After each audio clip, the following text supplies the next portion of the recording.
Harta rampok, harta korupsi, harta jual miras, segala macam yang haram-haram, dia kerja apa? Kerja kantor. Berarti kantor apa? Kantor apa pokoknya? Kantor ekspedisi atau apa gitu. Oh, ini masih halal, terima saja, nggak masalah ya. Menerima harta atau bertransaksi dengan orang non muslim di dalam keseharian itu diperbolehkan selama kita tahu dia hartanya berasal dari hasil yang halal, bukan hasil yang haram. Tapi kalau kita tahu dia itu pengusaha miras, itu saudara saya, sudah kalau dikasih jangan diterima ya. Lebih baik kita lapar setahun daripada mencicipi Rp1 tapi haram gitu Pak ya. Nggak apa-apa lapar setahun, mati juga nanti. ya sama juga kan kalau kita wafat gara-gara menahan lapar gitu, ya juga kalau nggak sekarang besok juga bakal meninggal dunia juga kan. Lebih baik begitu kan, menahan diri dari yang haram daripada menerima Rp1 tapi itu haram. Oke, nah itu yang kedua, ikhtilafuddin. Maka kita lihat saudara kita jikalau ada yang berbeda dalam agama dengan kita. Kalau bagusnya sih gini Pak ya, bagusnya gini ya. Kita punya saudara nih non muslim atau orang kafir gitu ya. Maka diberitahu masalah ini kepada dia, mudah-mudahan menjadi pintu hidayah gitu kan. Wah, saya beda agama sama si abang itu. Abang tuh orang kaya gitu kan. Nah, tapi kata dalam agama beliau nggak boleh yang beda agama terima warisan. Sampaikan ilmu ini. Mana tahu itu awal ketemu hidayahnya. Tapi Ustadz kalau dia masuk Islam karena harta Ustadz, itu biarlah, kan dia masih belum beriman. Ya tentu mungkin niatnya masih niat niat yang belum ikhlas ya, karena harta, karena dunia gitu. Nanti udah masuk dibimbing dia.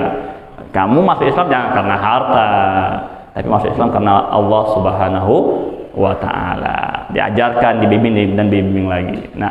Mana tahu ini jadi pintu hidayah ya. Nah itu yang perlu kita perhatikan. Itu yang kedua, itu yang berbeda agama. Kemudian yang ketiga, siapa yang keberadaannya tidak dianggap atau tidak bisa mendapatkan warisan lagi? Sifat yang ketiga adalah ar-riqu ya. Riqu, apa nih riqu? Budak. Budak ini sudah jarang ya, mungkin sudah nggak ada lagi lah kalau ini. Riqu atau budak. Jadi kalau kita punya keluarga, bapak, ibu, bapak, anak gitu kan. Bapak ini merdeka, anaknya budak. Maka anak ini dianggap tidak ada ketika bapaknya meninggal ya, karena dia budak. Budak ini nggak bisa menerima warisan karena dia tidak bisa memiliki hak harta. Idza ba'a abdan famaluhu li sayyidi. Jadi jika ada seorang hamba itu dijual, hartanya itu milik tuannya berarti orang yang membeli gitu kan. Maka jika dikasih warisan kepada dia, nanti warisannya bukan jatuh ke dia, tapi jatuh kepada siapa? Kepada tuannya. Nah, maka Islam menjaga sekali hal tersebut. Islam kalau memang ini hak si A ya buat si A, jangan pindah kepada orang lain. Maka ketika dia jadi budak, karena dia nggak punya hak kepemilikan, maka dihapuskan oleh Islam hak warisnya juga. Tapi jikalau dia merdeka di waktu sebelum meninggal saudaranya, maka kembali haknya seperti orang merdeka yang lain juga ya. Umpamanya saya punya anak budak, umur saya 50 tahun, dia masih budak. Ketika saya mau wafat umur 60 tahun, mungkin seminggu, sebulan, setahun sebelum saya wafat, dia merdeka. Maka dia menjadi ahli waris dan berhak menerima waris karena sudah merdeka kembali dan sudah bisa untuk menguasai hartanya kembali sepenuhnya. Ya, Namun ini budak nggak ada ya hari ini ya. Tapi jika nanti ada, silahkan diamalkan ilmunya. Itu yang ketiga. Nah, yang keempat. Siapa yang keempat? Wah, ini agak masyhur ini ya. Masyhur. Apa yang keempat? Waladuz zina. Ya, waladuz zina. Anak hasil perbuatan zina ya. Anak hasil perbuatan zina. Waladu zina ya. Anak hasil perbuatan zina ya. Jadi ketika terjadi perbuatan yang tercela tersebut kemudian menghasilkan benih, menghasilkan janin, dan janin itu pun dilahirkan, maka janin tersebut tidak memiliki hak waris terhadap ayahnya saja. Dengarkan ya, terhadap ayah biologisnya saja. Ayah biologis ya. Karena secara agama dia sudah bukan ayah lagi. Apa kata Rasulullah? Ayyuma rajulin ahara bihurratin aw amatin. Siapa saja seseorang laki-laki yang berbuat tercela, berzina dengan hurrah, dengan perempuan merdeka, aw amatin, dengan perempuan yang budak, fawaladuhu waladuz zina, maka anaknya adalah anak zina. Maka anaknya adalah anak zina. La yarisu, tidak mewarisi dari bapaknya, wala yurasu, dan enggak pula dia diwarisi. Ya, jadi timbal balik ya, timbal balik. Nah, jadi jikalau anak itu adalah hasil perbuatan zina, maka maka anak itu tidak berhak menerima warisan daripada bapaknya. Bapaknya pun tidak berhak menerima warisan dari anak tersebut. Ya, dalam hadis lain Rasulullah menyampaikan, al-waladu lil firashi walil ahiri hajarun. Anak itu hak atau nasabnya kepada firash, orang yang punya kasur. Nah, ini istilah ya Pak ya, ini majaz ini. Apa makna yang punya kasur itu adalah suami sah. Punya kasur itu maksudnya adalah yang suami sah. Walil ahiri, dan bagi orang yang menzinainya, hajar batu. Apa makna batu di sini? Hukum rajam, dilempari batu ya. Walil ahiri hajarun, dan bagi orang yang menzinainya, haknya dia hanyalah hajar, batu, dilempar batu. Ini namanya hukum rajam. Ini untuk zina muhsan Pak ya. Nanti jangan semua dihukum rajam nanti. Itu hanya zina muhsan. Ada namanya zina muhsan, ada namanya zina ghairu muhsan. Zina muhsan adalah orang yang pernah menikah atau saat sedang menikah melakukan perzinahan. Wah, na'udzubillah ya. Hari ini kayak banyak itu di informasi media sosial atau di mana gitu, selingkuh ya, selingkuh. Ini berat loh Pak.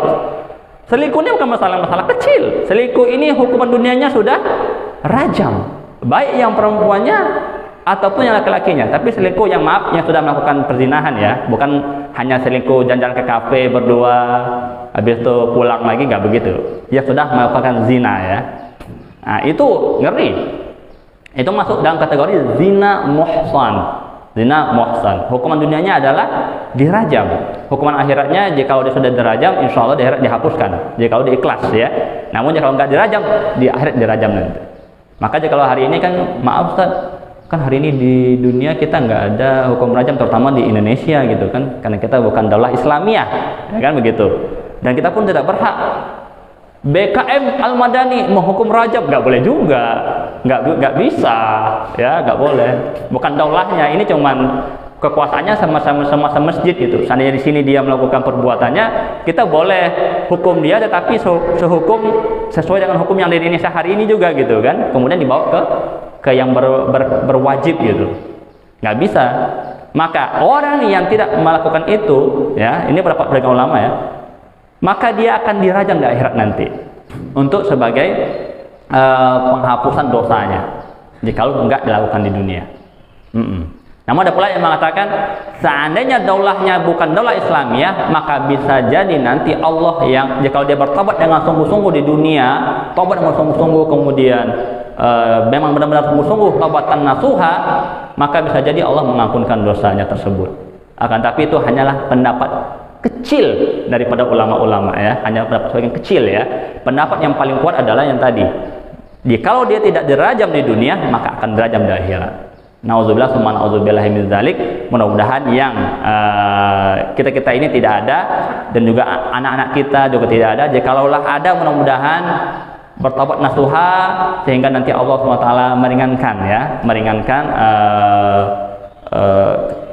azabnya ataupun balasan daripada perbuatan zinanya. Nauzubillah summa nauzubillah min dzalik. Yang kedua ada zina muhsan.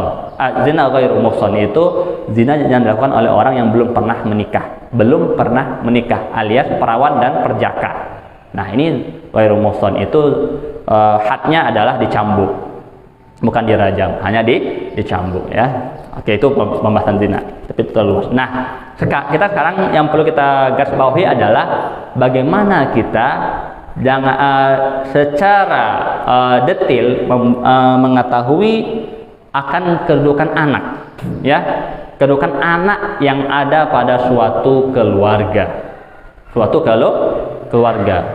Kenapa begitu, Ustadz? Karena di Indonesia hari ini, dan hari ini sih saja, udah dari lama ya, anak hasil perbuatan zina ini tidak terekspos oleh keluarganya sendiri. Tidak terekspos, artinya apa? Ditutupi.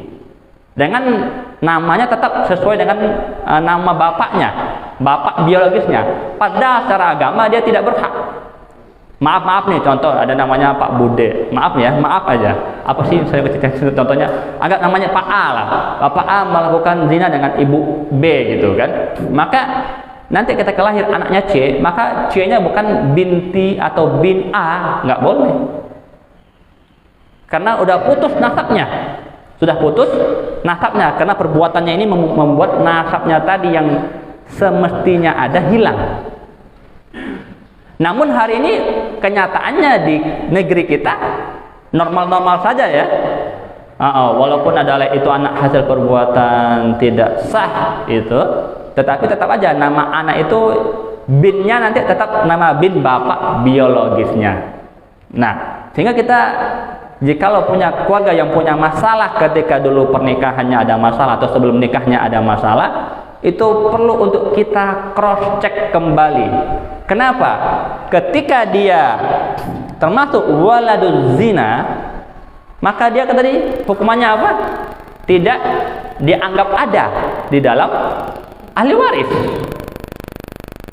Seandainya dia anak, tentu dia jikalau ada menghalangi banyak orang. Apalagi anak laki-laki kan? Tetapi jika dia dianggap tidak ada, maka banyak orang yang punya hak waris nanti, kan gitu.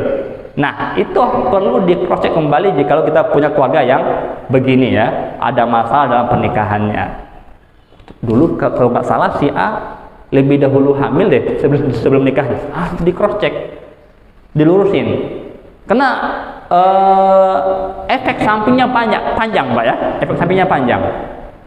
Seandainya, ini kita seandainya saja, ini anak zina nggak ketahuan, tentu ketika bapaknya meninggal, bapak yang telah berzina sama ibunya meninggal, maka dia mendapat warisan. Ini warisan yang dia terima hak dia bukan? Bukan, karena dia sudah terhapus otomatis karena sifat ini, dia udah terhapus otomatis hak warisnya. Ya. Hak warisnya udah otomatis terhapus, maka dia tidak berhak lagi untuk menerima warisan. Akan tapi menerima, bahaya. Yang satu. Yang kedua, yang dia terima ini hak siapa? Hak orang lain yang di sini. Ya. Berarti dia makan harta orang ini. Wah, jauh Pak, jauh ini nanti permainannya apa tuh, pembalasannya di akhirat tuh. Saya kebicaranya akhirat aja, kita nggak bicara dunia. Kan dunia tuh ya yang apa tuh, yang benar bisa jadi salah, yang salah bisa jadi benar. Ya, hukum tajam ke bawah, tumpul ke atas. Di dunia ini ya, kita nggak bicara dunia dulu lah. Kita bicara tentang hati kita yang akan kembali kepada Allah gitu kan. Dan akhiratnya repot. Karena hubungan dengan manusia. Dengan manusia itu hubungannya repot. Nanti tiba-tiba pokoknya saudara laki-laki atau saudara perempuan si ibu di akhirat datang kepada kita. Zul, sini kamu. Wah, ini udah pintu surga nih, dipanggil. Ada apa? Kemarin kamu di dunia termasuk yang ini ya? Oh iya. Wah, kamu ambil bagian saya ya? Iya. Balikin. Nah, baru repot di situ kan? Balikin. Ya, rumahnya di dunia. Kita di mana sekarang? Di akhirat. Balikin rumahnya, nggak bisa. Terpaksalah kita menjadi muhsirin, orang yang merugi. Apa itu merugi? Semua amal soleh kita menggantikan rumah yang kita ambil di dunia. Motor yang kita ambil sebagai warisan yang bukan hak kita, balikin pakai amal soleh kita. Pas dihitung-hitung amal solehnya habis, mundur 3 langkah, pintu jembat neraka udah dekat itu. Belum cukup buat gantiin rumah yang diambil di dunia. Amal buruk dia, tadi dia kan dari neraka dikasih ke kita. Dia naik tangga ke atas, gantian ke surganya nanti Pak. Mau? Nah ini nggak mau kan? Udah di pintu surga mundur ke neraka. Yang saudara kita yang tadi kita ambil haknya, gara-gara kita ambil dulu, dia dibalikin ke akhirat, dia yang ke surga, kita kagak. Nah ini yang paling penting Pak ya. Badal warisan itu bukan masalah dunia dapat nggak gitu, tapi di akhirat selamat, itu paling penting ya. Di akhirat selamat dari masalah begini-begini. Maka diantara para ulama menyebutkan dosa kepada manusia itu lebih besar dibanding dosa kepada Allah. Maksudnya apa? Bukan lebih besar dosanya, lebih besar masalahnya dibanding berdosa kepada Allah. Berdosa kepada Allah, sembah patung, sembah pohon, sembah minyak, apa lagi? Sembah batang kayu, segala macam disembah-sembah 10 tahun, 20 tahun, 30 tahun sembah itu pohon. Akan tetapi kemudian dia bertobat, bersyahadat sungguh-sungguh kepada Allah SWT, hilang semua dosa itu. Betul? Akan tetapi 5.000 rupiah duit tetangga dimakan dengan sengaja, sampai wafat nggak dikembalikan, dituntut di akhirat 5.000 Pak. Dengan main masalah hak dengan manusia. Maka oleh karena itulah Sabit ya, Nu'man bin Sabit ya, Sabit bin Ibrahim yaitu bapaknya Imam Abu Hanifah, yang ceritanya masyhur ya, yaitu ketika dia dalam perjalanan, dia lapar menyusuri sungai, kemudian dia temukan buah hanyut dari hulu ke hilir. Maka dia lapar, makannya habis, dimaam itu buah, dimakan itu buah. Satu gigitan dia baru ingat, ini bukan buah saya, ini buah bukan dari pohon buah saya atau kebun saya. Maka dia pun berjalan menyusuri sungai ke arah hulunya. Maka ditemukanlah sebuah kebun, dan itu ditanyalah kepada orang punya kebun, ini apakah buah dari pohon Bapak? Betul.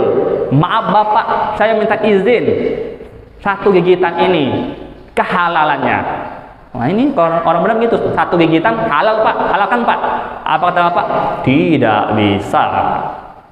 Anda tidak akan saya halalkan satu gigitan ini kecuali dengan syarat mau menikah dengan anak saya yang buta, tuli, dan pincang. Maka demi menghalalkan satu gigitan ini, maka Sabit bin Ibrahim siap untuk menikahi anak bapak punya kebun yang buta, yang tuli, dan pincang. Maka nikahlah dia, kemudian lahirlah namanya Nu'man bin Sabit. Siapa Nu'man bin Sabit? Abu Hanifah. Gitu Pak. Kalau kita bersih dari yang halal, yang haram-haram, lahirnya itu Abu Hanifah. Kalau banyak yang haram-haramnya, lahirnya Abu Gosok nanti. Nah, bahaya Pak ya.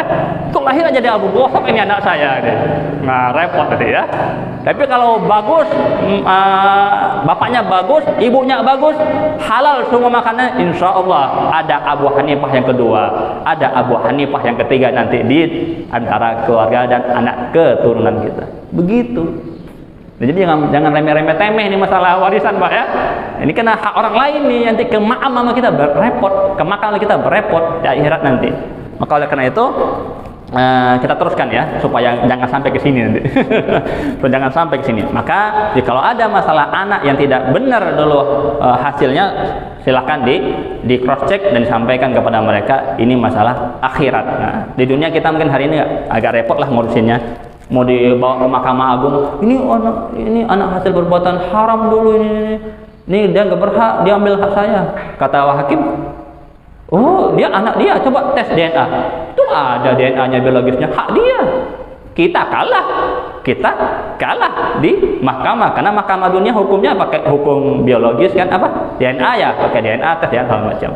Tapi ini kan bukan masalah biologis tidak biologis, masalah mentaati Allah dan tidak mentaati Allah. Kata Allah, hilang hak waris antum. Kenapa? Karena antum tidak mentaati Allah ketika bikin anak itu atau berhubungan belum dalam ikatan yang sah menurut Islam. Itu masalahnya. Nah, ya. Oke, taib. Yang kelima. Nah, ini kembarannya. Ini mungkin jarang didengar ya. Mungkin kalau Ustaz Sanusi mungkin udah dengar, udah tahu beliau nih. Apa itu? Waladul li'an. Ya Ustaz ya? Nah, tahu beliau apa tuh waladul li'an? Waladul li'an. Ini mirip dengan zina juga, tetapi beda tipis, kembar-kembar dikit lah. Apa tuh waladul li'an? Walad itu anak, li'an itu anak yang dilaknat oleh bapaknya. Kok ada Ustaz? Ada. Jadi Rasulullah bersabda, diceritakan oleh para sahabat bahwasanya anna rajulan la ana imra'atahu. Sesungguhnya ada seseorang yang melaknat istrinya. Fi zamanin Nabi sallallahu alaihi wasallam, di waktu Nabi masih hidup. Fantafa waladahu, maka dia tidak mengakui anaknya. Dia mengakui anaknya. Fafarraqa Nabi sallallahu alaihi wasallam bainahuma. Maka Nabi sallallahu alaihi wasallam memisahkan antara bapak dengan anak tersebut. Wa alhaqa alwalada bi ummihi, dan anak tersebut dinasabkan kepada ibunya oleh Nabi sallallahu alaihi wasallam. Dalam lain disebutkan juga anna mirasal mula'anah li ummihi. Sesungguhnya hak warisnya anak yang dilaknat adalah buat ibunya li ummihi. Nah, siapa anak li'an itu adalah, ini kan tadi saya bilang mirip ya sama zina ya, adalah bapak yang tidak mengakui kandungan istrinya adalah hasil dari dia dengan istrinya. Umpamanya, ini kalau umpamanya ya, si A adalah seorang pelayar. Nah, kan biasanya pergi jauh ya Pak ya, pergi lama ya, setahun pergi berlayar. Pas sebelum berlayar rasanya nggak pernah melakukan hubungan suami istri gitu. Pas pulang istrinya 3 bulan. Logika dia, kamu sama siapa ini? Kok 3 bulan kandungan? Atau 4 bulan, 5 bulan. Maka kemudian suaminya bilang, saya yakin pasti kamu telah serong. Kamu telah melakukan perbuatan itu sama orang lain, bukan sama saya, kata sama bapak. Maka ketika bapak meyakini itu dan mengucapkan itu namanya melaknat anaknya. Maka anaknya lahir menjadi anak li'an namanya. Anak yang dilaknat oleh bapak sendiri. Maka selama bapak itu belum mencabut tuduhannya terhadap istrinya bahwasanya istrinya telah melakukan hubungan suami istri dengan orang lain, maka anak itu tidak bisa dinasabkan kepada bapaknya. Begitu pula warisannya, karena ada putus nasabnya, maka putus pula hak warisnya. Ini mirip-mirip ya Pak ya. Nah, jika kita lihat istri kita umpamanya, maaf nih, jangan sampai umpamanya punya keluarga istri berselingkuh, kita lihat dengan mata kepala gitu. Akan tapi nggak bisa buktikan dengan saksi-saksi kan gitu. Kan perlu ada saksi Pak ya. Kalau kita melihat orang berzina, kita bilang dia berzina benar-benar secara syariat, itu perlu ada saksi. Nggak bisa membuktikan ini dia berzina apa tidak. Karena kita hanya sendiri melihatnya gitu kan. Satu orang belum pas Pak mau jadi saksi buat perzinahan itu. Maka kemudian istri kita hamil dan kita meyakini itu bukan anak kita, maka kita melaknat istri kita, maka anak itu menjadi anak li'an. Ya. Nah, ini bisa jadi terjadi ya. Kenapa? Karena beberapa hal yang kemungkinan menjadi petunjuk ke sana gitu. Seperti tadi ya, suami jarang di rumah, tiba-tiba istri hamil gitu kan.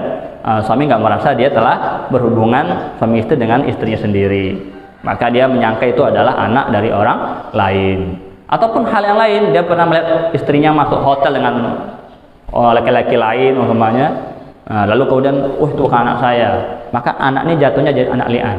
Maka tidak punya hak untuk menerima warisan karena putus hubungan nasabnya daripada bapaknya tersebut. Ya, hanya kepada ibunya saja hak warisnya. Ini mirip kan? Mirip dengan zina tadi ya. Hanya saja ini tuduhan masih. Ini tuduhan ya. Ini tuduhan. Tuduhan daripada sang suami yang tidak bisa dibuktikan olehnya. Tapi jika kalau terbukti, maka jatuh ke sini Pak. Ke nomor 4 jatuhnya. Kalau terbukti ini, terbukti ternyata benar loh, benar. Saya menyaksikan suami. Ternyata di samping saya ada lagi orang lain menyaksikan kalau istri berzina dengan orang lain. 4 sampai 4 orang laki-laki, maka masuknya sini kategorinya waladuz zina. Maka jikalau anak hasil zina selama-lamanya Pak ya, selama-lamanya. Kalau anak li'an hanya selama tuduhan itu masih disampaikan, belum dicabut. Tapi jikalau nanti ternyata kemudian setelah anak lahir dites DNA, kemudian ternyata cocok sama suami gitu kan, kemudian dibilang laknat saya cabut gitu kan, maka hukum waladul li'annya hilang. Jadi tergantung tuduhannya ya. Kalau tuduhannya sudah dicabut, maka hukumnya hilang.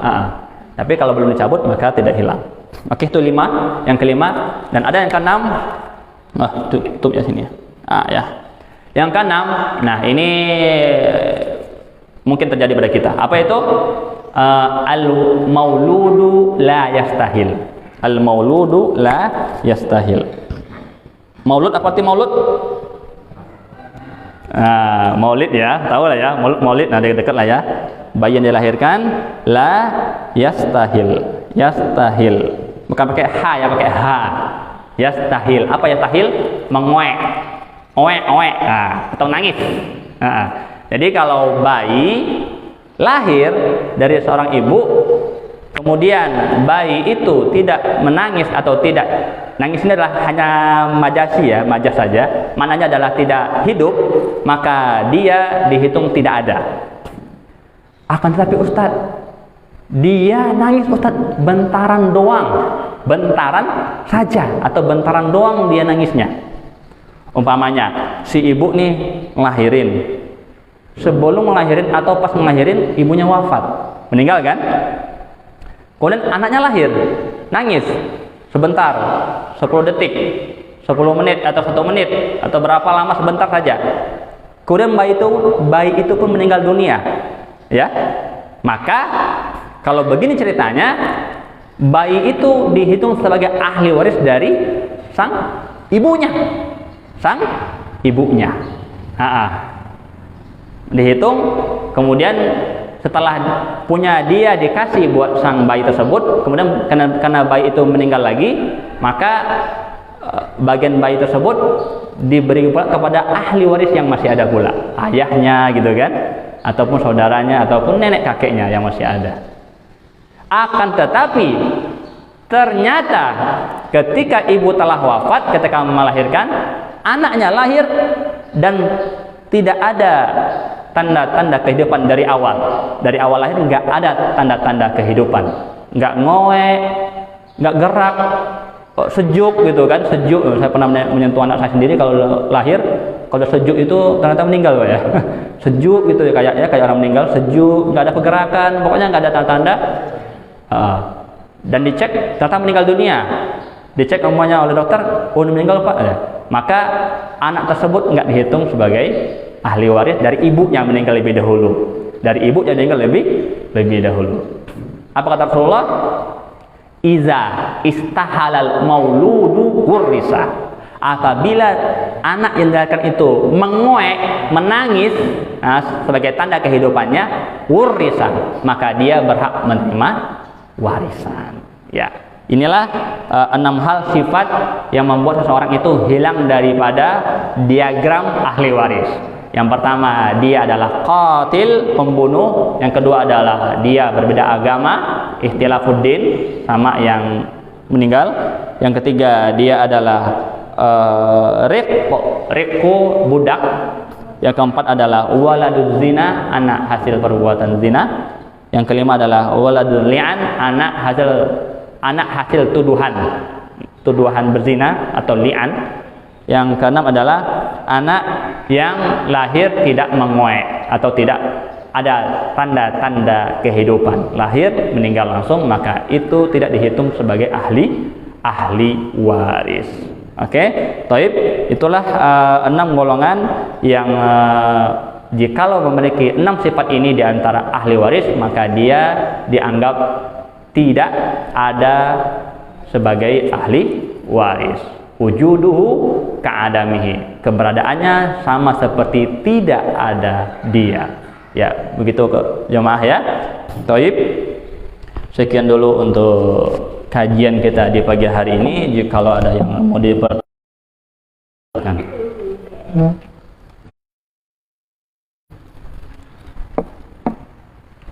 Oke, taib. Tidak ada ya Pak ya? Alhamdulillah, insya Allah sudah pada paham. Tinggal pengamalannya saja lagi, terutama dalam yang keseharian kita tadi, berbeda agama pun terjauh dari 6 hal ini, sehingga kita pun juga memiliki hak yang sama seperti ahli waris yang lainnya. Amin ya rabbal alamin. Mari kita tutup dengan doa kafaratul majlis. Subhanakallahumma bihamdika asyhadu an la ilaha illa anta astaghfiruka wa atubu ilaik. Assalamualaikum warahmatullahi wabarakatuh.